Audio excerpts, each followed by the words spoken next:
Ryan had always been the careful type, the kind of person who double-checked everything, who planned his days down to the minute, who never took unnecessary risks.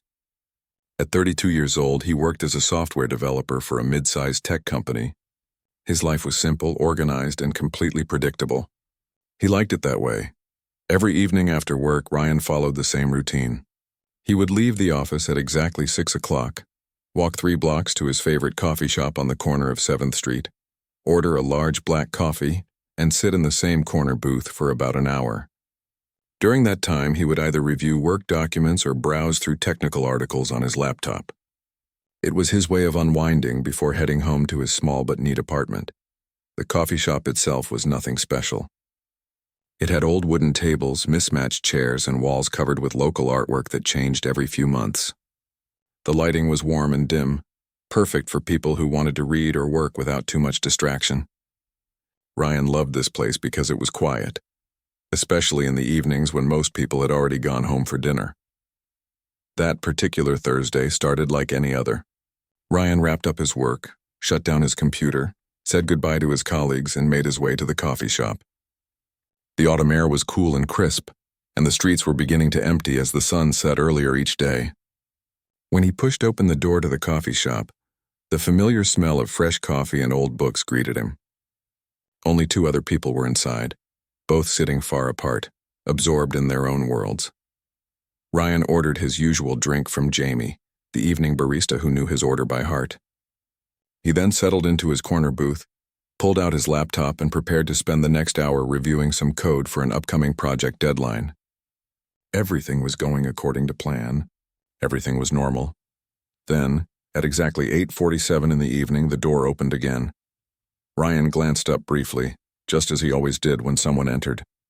It was almost an automatic response, a way of acknowledging the world around him without really engaging with it. But this time something made him pause. The woman who walked in was different. She had an energy about her that seemed to fill the entire space. Her dark hair was windswept and slightly messy, as if she had been running or cycling through the city. She wore a worn leather jacket that looked like it had traveled many miles and seen many stories. Her boots were scuffed, her jeans had paint stains on them, and she carried a canvas bag over her shoulder that bulged with what looked like art supplies. She walked straight to the counter without looking around and ordered something complicated. Ryan could hear her listing off modifications: extra shot, oat milk, less ice, a pump of vanilla syrup. Jamie nodded patiently, writing everything down on a cup. While waiting for her drink, the woman turned around and scanned the coffee shop. Her eyes moved slowly from one corner to another, taking everything in. When her gaze landed on Ryan, she didn't look away politely like most strangers would. Instead, she smiled. Not a friendly greeting smile, not a polite acknowledgement smile, but something else entirely. It was a smile that seemed to say she knew something about him that even he didn't know about himself. Ryan quickly looked back down at his laptop screen, feeling uncomfortable. He hoped she would just take her drink and leave. He wasn't good with unexpected social interactions, especially not with strangers who looked at him like they could read his thoughts. But then he heard footsteps approaching. He kept his eyes on his screen, typing random words just to look busy. The footsteps stopped right next to his booth. Ryan held his breath, hoping she was just walking past to the restroom or to look at the artwork on the walls. Instead, she slid into the seat directly across from him. Ryan looked up, surprised and confused. The woman was sitting there casually, as if they had planned to meet. She hadn't asked permission. She hadn't said, "Excuse me," or "Is this seat taken?" She just sat down, placed her canvas bag on the seat next to her, and looked at him with those same knowing eyes. "You look like someone who's forgotten how to be surprised," she said. Her voice was calm but direct, with a tone that made it clear she wasn't interested in small talk or polite conversation. Ryan opened his mouth to respond, maybe to politely tell her that he was busy, or that he preferred to sit alone, or even just to ask her what she wanted. But before any words could come out, she leaned forward across the table, close enough that he could smell the faint scent of paint and coffee on her clothes. Then she whispered, something that would completely disrupt everything he thought he knew about himself and his life. "What if I told you?" she said quietly, her eyes locked on his. That the safest choice you'll ever make is the one that terrifies you most. Ryan felt his heart skip a beat. The words hung in the air between them, heavy and confusing and somehow deeply unsettling. He didn't understand what she meant. He didn't understand why she had said it to him, a complete stranger. He didn't understand anything about this bizarre interaction. Before he could process what had just happened or formulate any kind of response, the woman stood up. Jamie called out that her complicated coffee order was ready. Without another glance at Ryan, she walked to the counter, grabbed her drink, and headed straight for the door. The bell above the entrance chimed as she pushed it open and disappeared into the darkening street. Ryan sat frozen in his booth, staring at the empty seat across from him. His laptop screen had gone dark from inactivity. His coffee sat untouched, growing cold. His mind was racing, trying to understand what had just occurred. The safest choice is the one that terrifies you most. It didn't make sense. Safety and terror were opposites, weren't they? How could something that scared you also be safe? It was a contradiction, a puzzle with pieces that didn't fit together. Ryan tried to go back to his work, but he couldn't focus. The words kept repeating in his mind like a song stuck on loop. He found himself reading the same line of code over and over without comprehending what it meant. After 30 minutes of staring blankly at his screen, he gave up, packed his laptop into his bag, and left the coffee shop. The walk home felt different somehow. The familiar streets seemed to look different in the dim streetlight. Ryan found himself noticing things he usually walked past without seeing. A mural on the side of a building. A small garden someone had created in their front yard. The way the lights from apartment windows created patterns in the darkness. When he finally reached his apartment, he went through his usual evening routine. He heated up leftover dinner, ate while watching a documentary, took a shower, and got ready for bed. But as he lay in the darkness staring at the ceiling, those words came back to him again. The safest choice is the one that terrifies you most. Ryan found himself thinking about his life, really thinking about it in a way he hadn't done in years. His job was secure but unfulfilling. His apartment was comfortable but felt empty. His routine was predictable but left him feeling like he was just going through the motions day after day, year after year. When had he become so careful? When had he started choosing safety over everything else? He remembered being younger, maybe in his early 20s, when he had dreams that seemed too big and impractical. He had wanted to design buildings, to create spaces that made people feel something when they walked through them. He had filled sketchbooks with ideas for homes and community centers and public spaces, but somewhere along the way he had convinced himself that those dreams were unrealistic. He had chosen the practical path, the safe path, the path that guaranteed a steady paycheck and a predictable future. And now here he was, lying in bed at 32 years old, wondering if he had made a terrible mistake all those years ago. Ryan turned on his side, trying to push these uncomfortable thoughts away. Tomorrow he would wake up, go to work, follow his routine, and everything would go back to normal. The strange woman in the coffee shop would fade into a weird memory. Her cryptic words would lose their power. But deep down, Ryan knew something had shifted. A door had been opened in his mind, and he couldn't quite figure out how to close it again, as he finally drifted off to sleep. His last conscious thought was a question he hadn't asked himself in a very long time. What if there was more to life than just being safe? Ryan woke up the next morning feeling oddly restless. He went through his usual morning routine, making coffee, getting dressed for work, checking his emails. But something felt off. The words from the previous evening kept creeping back into his thoughts at unexpected moments. At work, his colleague David noticed his distraction during their morning meeting. "You okay, man? You seem somewhere else today," David commented as they walked back to their desks. Ryan just shrugged. "Didn't sleep well," he said, which was true but not the whole truth. The next 3 days passed in a strange fog. Ryan found himself questioning decisions he had made years ago, paths he had chosen, opportunities he had let slip away. It was frustrating because he couldn't understand why one random comment from a stranger had such a powerful effect on him. But it did. By Monday evening, Ryan found himself walking to the coffee shop again, telling himself it was just his regular routine. He ordered his usual drink from Jamie and sat in his corner booth. But this time he couldn't focus on work at all. He kept glancing at the door every time it opened, though he wouldn't admit to himself that he was looking for her. The mystery woman didn't appear that evening, or the next evening, or the one after that. On Thursday, exactly 1 week after the strange encounter, Ryan arrived at the coffee shop at his usual time. Jamie was wiping down the counter when he walked in. "The usual?" Jamie asked with a friendly smile. "Yeah, thanks," Ryan replied. Then, trying to sound casual, he added, "Hey, do you remember that woman who came in last Thursday? Around 8:45? She ordered something complicated with oat milk." Jamie thought for a moment, then nodded. "Oh yeah, Natasha. She comes in sometimes, usually late evening." "Why, Natasha?" Ryan repeated. At least now the stranger had a name.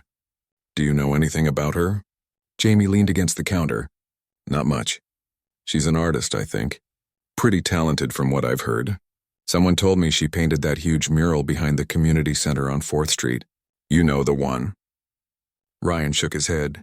He had never paid much attention to street art or murals. "You should check it out," Jamie suggested. "It got a lot of attention when it first went up.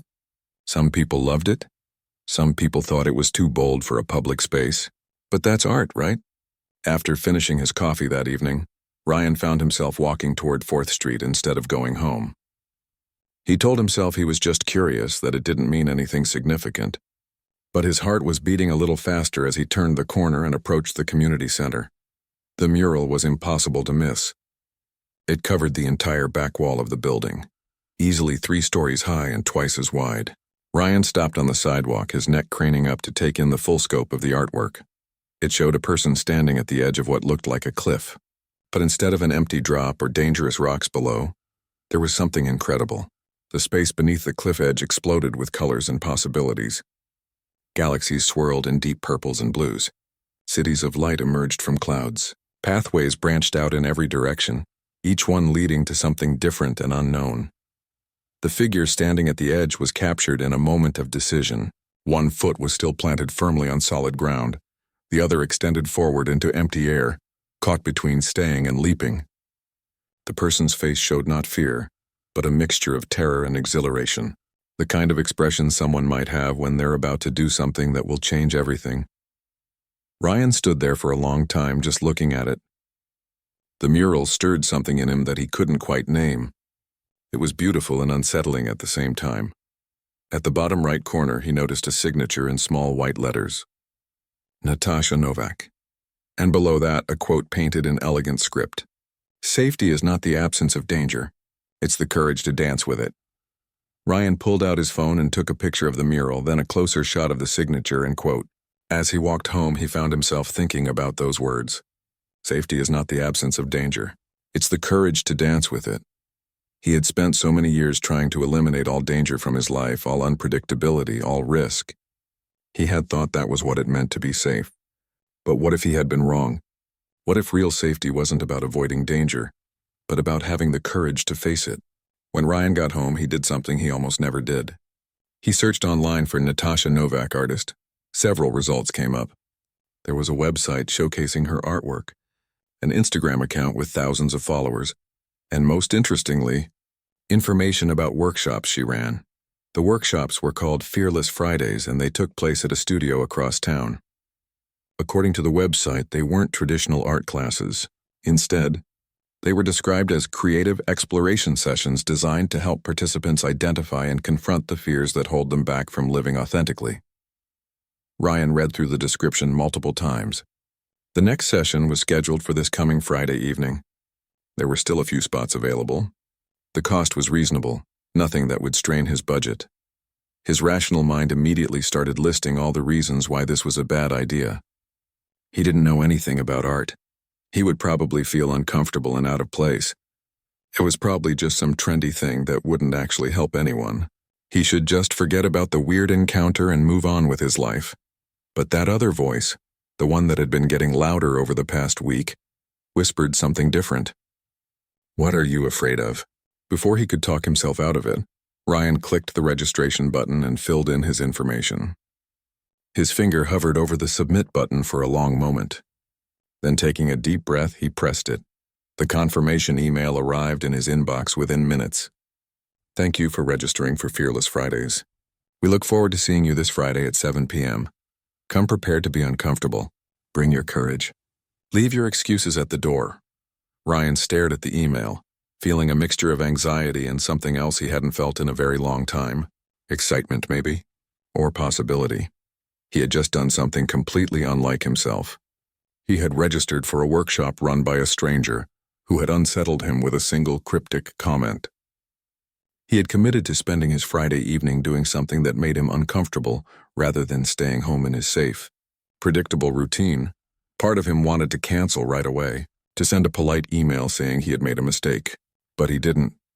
Instead, he marked the event in his calendar, closed his laptop, and tried not to think about what he had just committed himself to. The next few days at work dragged by slowly. Ryan found it hard to concentrate. He kept thinking about Friday evening, alternating between curiosity about what the workshop would be like and worry about whether he had made a foolish decision. On Friday morning, Ryan seriously considered not going. He could just not show up. Nobody would know. Nobody would care. He could go back to his normal routine and forget this whole strange chapter had ever happened. But when Friday evening arrived, Ryan found himself getting ready and heading out the door. He took the bus across town to an address in a neighborhood he had never visited before. The studio was located above a vintage bookstore on a quiet street lined with old trees. Ryan climbed the narrow stairs to the second floor, his heart pounding harder with each step. When he reached the top, he found a door with a hand-painted sign that read, "Create Boldly Studio." Through the frosted glass, he could see lights on and hear the murmur of voices. He stood there for a moment, his hand on the doorknob, giving himself one last chance to turn around and leave. But he thought about the mural, about the figure caught mid-step between safety and possibility. He thought about Natasha's words in the coffee shop. Ryan turned the doorknob and pushed open the door. The studio was nothing like Ryan had imagined. His mind had pictured something neat and organized, maybe with rows of easels and instructional posters on the walls. Instead, he walked into beautiful chaos. The space was large and open with high ceilings and exposed brick walls. Every surface seemed to be covered with art in various stages of completion.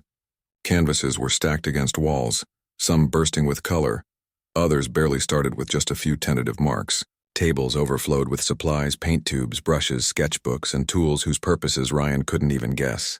The wooden floor was covered with paint splatters that looked like they had accumulated over years.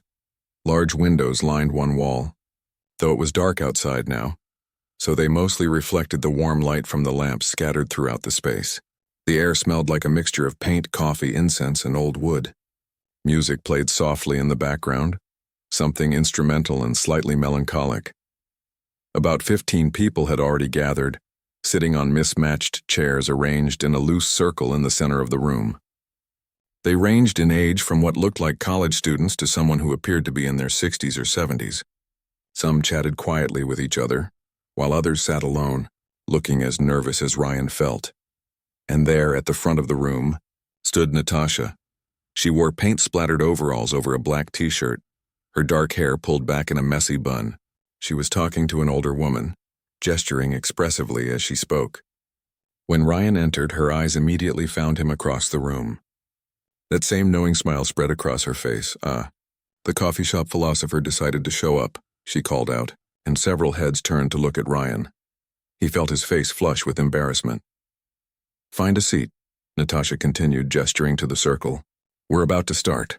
Ryan quickly found an empty chair and sat down, trying to make himself as invisible as possible. A younger guy sitting next to him leaned over and whispered, "First time?" Ryan nodded. "Me too. I'm nervous as hell," the guy admitted with a sheepish grin.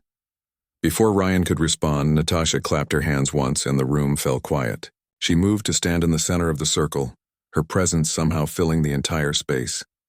"Welcome to Fearless Fridays," she began, her voice clear and confident. "Before we start, I need to make something very clear. This is not a painting class. This is not therapy, although some of you might find it therapeutic. This is not about creating beautiful art. This is about honesty." She paused, looking slowly around the circle, making eye contact with each person. "We spend our entire lives building walls," she continued, starting to pace slowly around the inside of the circle. "We call these walls different things: security, stability, common sense. Being realistic, staying grounded. We tell ourselves we're being responsible adults by building these walls. We convince ourselves that the walls are protecting us. Natasha stopped walking and stood still in the center. But what if, she said, her voice dropping lower, what if those walls aren't protecting us at all? What if they're just making our world smaller and smaller, until we're living in a prison we built with our own hands? What if the very things we think are keeping us safe are actually suffocating us? The room was completely silent. Ryan felt like every word was aimed directly at him, as if Natasha had looked into his life and seen all the careful walls he had constructed over the years. Tonight, Natasha said, we're going to start identifying those walls, not tearing them down yet, just looking at them, acknowledging them, because you can't change what you won't name. She walked over to a table and picked up a stack of blank journals, the kind with simple black covers and unlined pages. She began handing them out to everyone in the circle along with pens. Your first exercise, she said as she distributed the journals, is to write down 3 things you're afraid of. Not surface-level fears like spiders or heights. Deeper fears. The ones you don't usually talk about. The ones that wake you up at 3 in the morning. The ones that influence your decisions without you even realizing it. Ryan stared at the blank page in front of him. His pen hovered over the paper. Around him he could hear others starting to write. Some quickly, others hesitating like him. What was he really afraid of? He started writing almost without thinking. First fear was failing. Not just failing at a project or task, but failing at life. Being someone who didn't matter, who didn't leave any mark on the world, who just existed without purpose. Second fear ran deeper. He was afraid of discovering that he had wasted years of his life, that all the careful choices and safe decisions had led him to a dead end, and that it was too late to change course. Third fear was perhaps the most painful. He was afraid of trying something that mattered to him, and discovering that he wasn't good enough, that his dreams had been unrealistic all along. When everyone had finished writing, Natasha spoke again. Now I want you to share one of your fears with the group. Just one. You don't have to explain it or justify it. Just say it out loud. People started speaking one by one around the circle. I'm afraid of being alone forever. I'm afraid I'll end up like my parents, unhappy but too scared to change.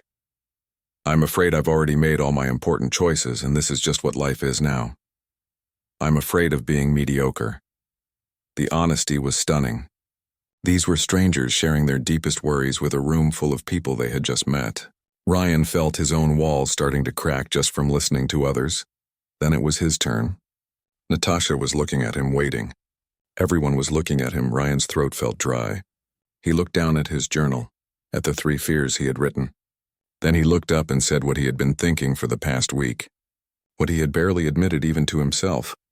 I'm afraid that I've spent the last 10 years building a life that looks successful from the outside but feels completely empty on the inside. The words hung in the air. Saying them out loud made them real in a way that thinking them never had. Ryan felt vulnerable and exposed, but also somehow lighter, as if a weight he hadn't known he was carrying had been partially lifted. Natasha nodded slowly. And what would make it not empty? She asked quietly. Ryan thought about the sketchbooks packed away in storage, filled with building designs he had created years ago when he still believed he could become an architect. He thought about how he used to spend hours imagining spaces that could bring people together, homes that felt like sanctuaries, public buildings that inspired rather than just served a function. I don't know anymore, he finally admitted. I used to know, but I convinced myself it was impractical. Impractical, Natasha repeated as if tasting the word. Interesting how we use that word to kill our dreams. As if practical equals meaningful. As if safe equals fulfilled. She moved on to the next person, but Ryan barely heard what they said. His mind was spinning. When had he started valuing practical over meaningful? When had he decided that a steady paycheck was more important than doing work that mattered to him? The workshop continued for another 3 hours. They did different exercises, wrote more in their journals, had small group discussions. Natasha pushed them to question assumptions they had held for years, to examine beliefs they had never thought to challenge. By the time the evening ended, Ryan felt mentally exhausted but somehow more alert than he had been in years. His journal now had 17 pages filled with thoughts he hadn't allowed himself to think in a very long time. He had written down things he had been too afraid to pursue, From small things like taking an improv class to major life changes like applying to architecture school. As people started gathering their things and saying goodbye, Natasha made her way over to Ryan. She looked at him with those perceptive eyes, and Ryan felt like she could see right through all his defenses. "So," she said simply, "what did you discover tonight?" Ryan looked down at his journal, at all the words he had written. "That I've been lying to myself for a long time." "Good," Natasha said. "That's the first step. What's the second step?" Ryan asked. "Deciding whether you're going to keep lying or whether you're brave enough to live honestly."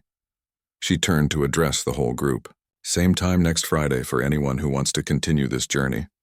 Fair warning, it gets harder before it gets easier." As Ryan left the studio and made his way back through the dark streets toward the bus stop, he felt different somehow. The world looked the same. The buildings and streets and streetlights were all exactly as they had been when he arrived. But something inside him had shifted. He pulled out his phone and opened up a search engine. He typed in architecture programs for working professionals. Several results came up. He bookmarked them to look at later. Then he did something even more surprising. He sent an email to his old college professor, Professor Chen, who had taught his favorite design course years ago, and had encouraged him to pursue architecture before Ryan had chosen the safer path of computer science. The email was short. "Professor Chen, I don't know if you remember me. I took your urban design course 8 years ago. I wanted to let you know that I've been thinking about the things you said back then about finding work that matters. I think I'm finally ready to listen. Would you be willing to meet for coffee sometime?" He pressed send before he could overthink it. As Ryan boarded the bus home, he noticed he was smiling. The weeks that followed were both exhilarating and terrifying. Ryan went back to Fearless Fridays every week, and with each session, he found himself peeling back more layers of the comfortable but limiting life he had built. Professor Chen responded to his email within 2 days. They met at a small cafe near the university, and the professor barely looked older than Ryan remembered. They talked for 3 hours about architecture, about regret, about the courage it takes to change direction mid-life. "I wondered what happened to you," Professor Chen said as they finished their second round of coffee. "You had real talent. When you switched to computer science, I understood why. It made sense financially, but I always hoped you might find your way back." "Is it too late?" Ryan asked, voicing the fear that had been haunting him. Professor Chen smiled. "Ryan, you're 32, not 82. There are architecture programs designed specifically for people with other degrees who want to transition into the field. It's intense, but it's absolutely possible." That conversation led to research. Ryan spent his evenings looking into professional degree programs in architecture. He found one that particularly interested him, a 3-year intensive program at a respected institution. The application deadline was 2 months away, but applying would mean confronting the reality of what this change would require. The program was full-time, which meant he couldn't keep his current job. It would mean taking on student loans, something he had carefully avoided since graduating from college. It would mean no guaranteed outcome, no promise of success at the end. It would mean demolishing the safe life he had spent years building and stepping into complete uncertainty. Ryan found himself paralyzed by the decision. One day he would feel determined to apply, researching the program requirements and drafting his personal statement. The next day he would be gripped by fear and convince himself it was foolish to even consider such a drastic change. His work performance started to suffer. Projects that would have taken him a few days now dragged on for weeks. He missed deadlines. His manager, Patricia, called him into her office one Tuesday afternoon. "Ryan, I need to know what's going on," she said, concern evident in her voice. "You've always been one of our most reliable developers. But lately you seem distracted. Is everything okay?" Ryan wanted to be honest, but he didn't know how to explain what he was going through. "I'm sorry, Patricia. I've just been dealing with some personal things. Is there anything we can do to help?" she asked. Ryan shook his head. "I just need to figure some things out." His apartment, once neat and organized, had become cluttered with books about architecture, printouts of building designs, sketchbooks where he was trying to remember how to draw after years of not practicing. His dining table was covered with materials he was assembling for his application portfolio. His friends started noticing too. Daniel, whom he met for lunch every other week, commented on the change. "You seem different lately. Stressed but also somehow more alive, if that makes sense. Ryan tried to explain what he was going through, but Daniel didn't quite understand. You're thinking about quitting your job to go back to school? At your age? Ryan, that's crazy. You have a good career, stability, benefits. Why would you throw all that away? Because I'm miserable, Ryan said, surprising himself with how bluntly the truth came out. Daniel looked shocked. You're miserable? Since when? I don't know. Maybe always, but I didn't let myself admit it.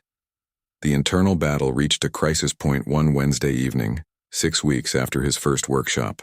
Ryan sat in his apartment, surrounded by his application materials. The draft of his personal statement was open on his laptop. His portfolio of old designs was spread across the floor. Everything was ready. All he had to do was submit the application, but he couldn't move.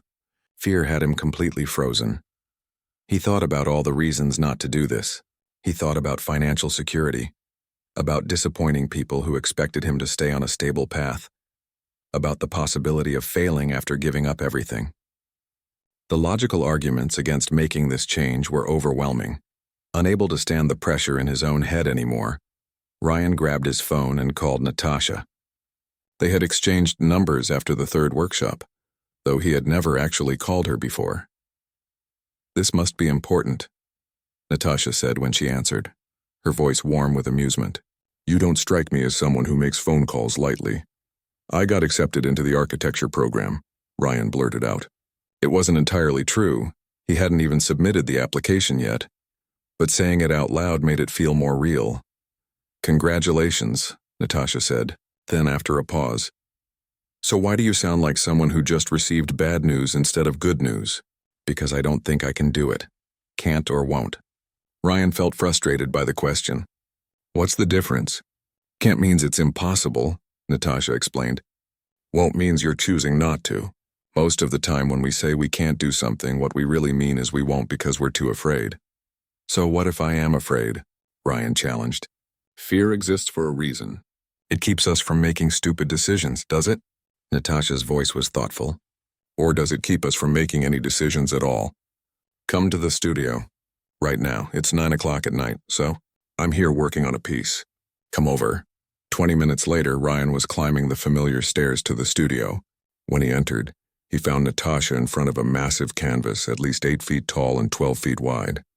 She was working on it with fierce energy, making bold strokes with deep blues and crimsons. Paint covered her hands and arms up to her elbows. She didn't stop painting when Ryan entered, but she started talking. You know what I was before all this? She said, gesturing around the studio with her paint-covered hand. I was a corporate lawyer, made partner at a big firm when I was 29 years old. Had everything society told me I should want. Corner office, 6-figure salary, respect, security. Ryan had not expected this. He had assumed Natasha had always been an artist, someone who had followed her passion from the beginning. She finally stopped painting and turned to face him. And I was dying inside, slowly. 1 billable hour at a time. I would wake up every morning and feel this crushing weight on my chest, this voice in my head asking, is this really all there is? So you just quit? Ryan asked, not right away. I fought it for 2 years. I told myself I was being ungrateful. I had worked so hard to get where I was. I had student loans to pay off. I had responsibilities. And most of all, I was terrified of giving up something secure for something uncertain. What changed? Ryan asked. Natasha wiped her hands on a rag and came over to sit on one of the paint-splattered stools. My father died. Heart attack, completely unexpected. He was 63 years old. At his funeral, people talked about what a hard worker he had been, how dedicated to his career. And I realized nobody talked about whether he had been happy. Nobody talked about whether he had lived a life that meant something to him. She looked directly at Ryan. I realized I was following the same path, building a life that looked impressive but felt empty.